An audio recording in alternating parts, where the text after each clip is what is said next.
Yeah, and the worst part of my addiction, I blew $60,000 in about 8 months. That's why I'm so anti-addiction because of how obsessive it gets. And I mean, you don't even feel it at that time. It's down the road, like even right now, where like, fuck, trust me, I could use just 10 grand of the 60 that I fucking blew. That would make life so much easier. But you know what? You can't go back to the past. All you can do is learn from it. One of the things that ended up happening, I mean, last time I relapsed was in December of 2016. I was sober for about 3 months. I went over to my wife's grandparents for Christmas. I ended up having a couple sips of beer. Thought it was gross. Wasn't drinking anymore. Nah, I don't want it. Next thing you know, a week later, I'm back up to a fifth. Then it went to 2/5. Then it went to 3/5. And then right in February is when I started involving a lot of cocaine in it.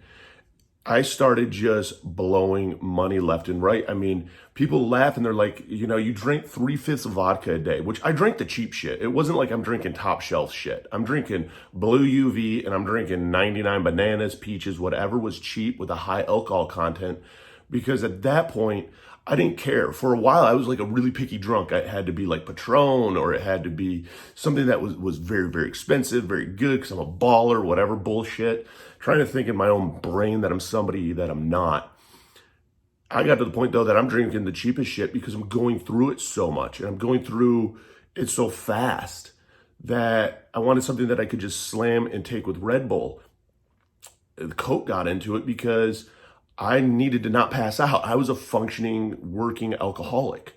I needed to not be able to pass out at work, and I knew that the Coke would sober me up. But when you're snorting 1 to 2 8 balls of Coke a day, I mean, let alone you can't breathe. I mean, your sinuses are fucking clogged. You almost have a constant drip down your nose. You're always sniffing. You don't want to even blow your nose. You're doing to your nose because you know that there's some residue in your nose and you can't lose that. It was an expensive habit and it escalated. 1 to 2 8 balls of Coke a day. I mean, I was getting that for roughly 150, $200. And that was because I knew the people. And it wasn't always like the greatest shit, but it would wake me the fuck up so I could keep drinking. Also being ADHD, I was self-medicating. I wasn't taking Adderall at the time. So I'm barely functioning through fucking life. The alcohol and the Coke were actually my way of self-medicating.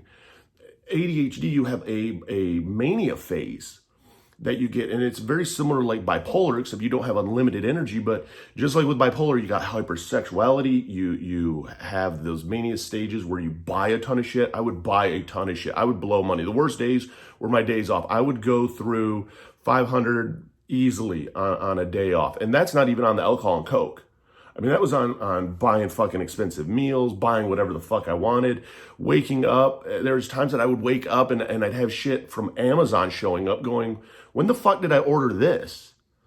I mean, that's how quickly I burned through the money. I mean, $60,000 is more than what some people make, a lot of people make in a year. And I blew through it like nothing. And I never thought it would end. I'm like, it'll be fine. And I'm in sales and my income will replace it. Don't worry about it. Not even looking at the fact that I'm living now all of a sudden paycheck to paycheck, driving into my savings and putting myself in a financial hurt. One of the things when you sober up, you realize like the money doesn't really come back. Like you do save money, but it's not like it's showing back up in your bank account because you're fucking repairing all the damage you did. But fuck, looking back at that, it was one of the dumbest fucking things I ever did. I mean, this last relapse, I wish I could just hit myself in the face and just be like, you stupid son of a bitch. What the fuck are you doing? You have no idea what you're going to do.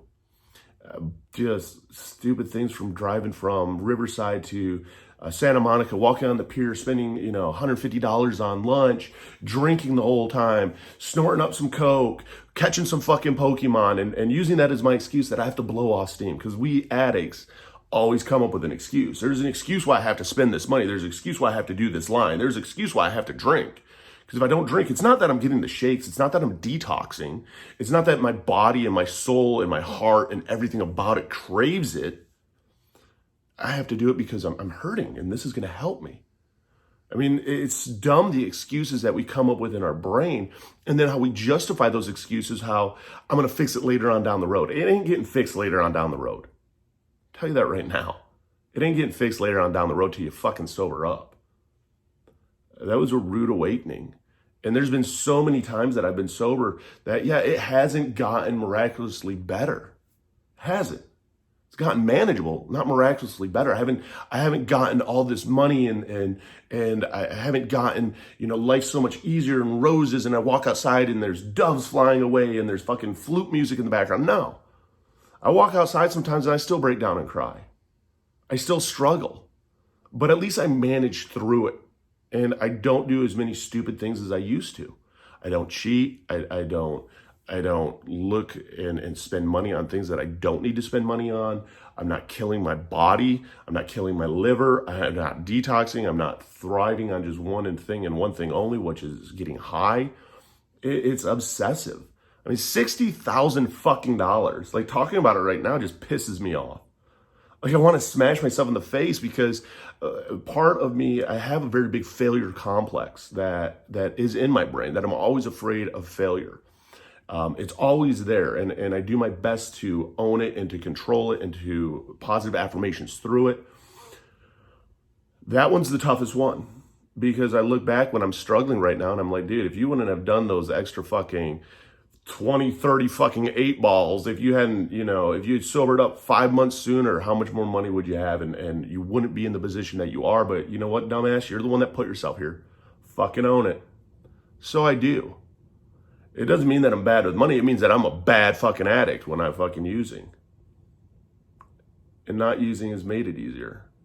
I mean, I would blow money on things from fucking Nerf guns to fucking steak dinners to lobster dinners to fucking lots of Coke, lots of fucking alcohol. And that's why I was able to even drink and use as much as I did, because it wasn't like I was spending a lot of money on alcohol. I mean, I was getting the case. Actually, yeah, no, fuck that. I was spending a lot of money on alcohol.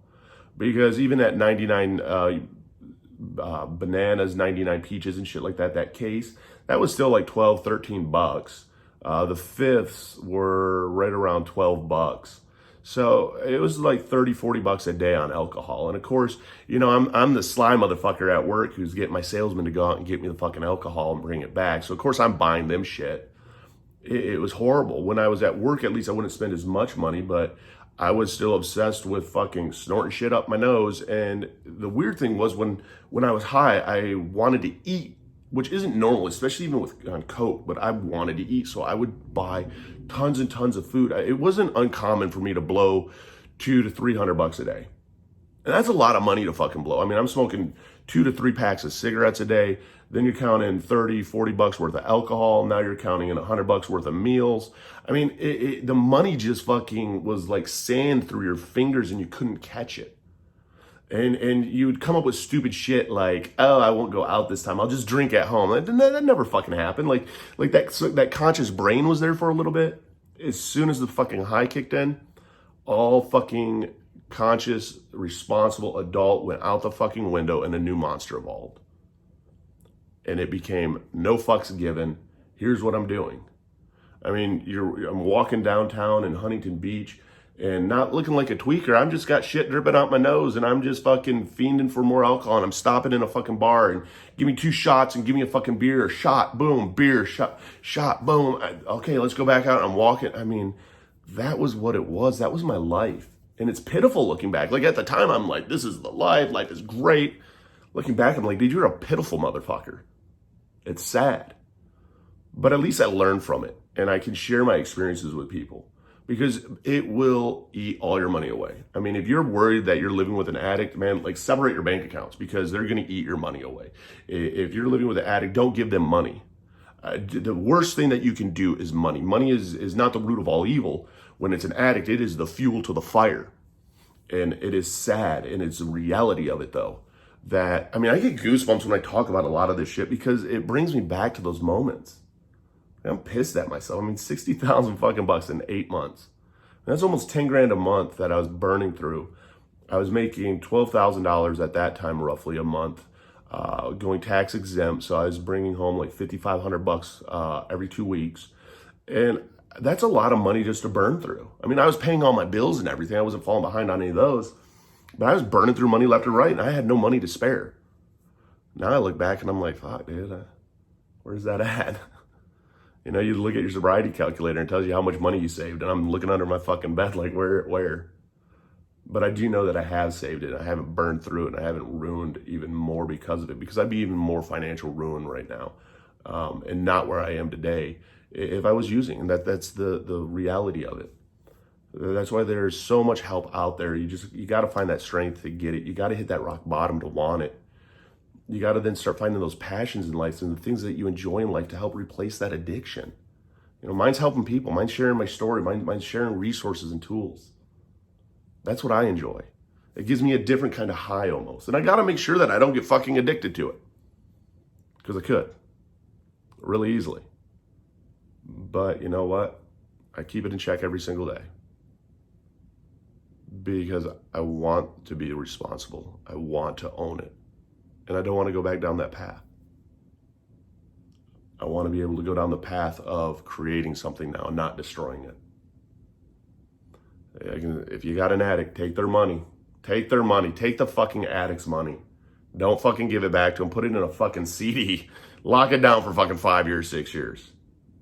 Maybe if they sober up, you know, they have some money and they're not in the position that I've placed myself in. Where, yeah, I am paycheck to paycheck right now. I make decent money, but I'm paycheck to paycheck, falling behind still.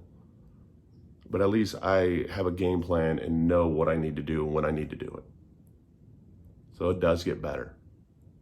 And if you are that person right now burning through that money, I just hope you wake up sooner than I did, man. Because it makes a huge difference. I do as much as I can to share my story with you and to let you know that you're not alone and maybe give you some tips, tools, and resources. That's why I created Driven Together. It's a nonprofit organization. Down below, I have affiliate links to BetterHelp. If you need online therapy, it's trial and error to find out what works for you. I have links to all the affiliate things that I use on Amazon to help me with my depression, help me with my anxiety. If you haven't hit that like and subscribe button, hit the like and subscribe button.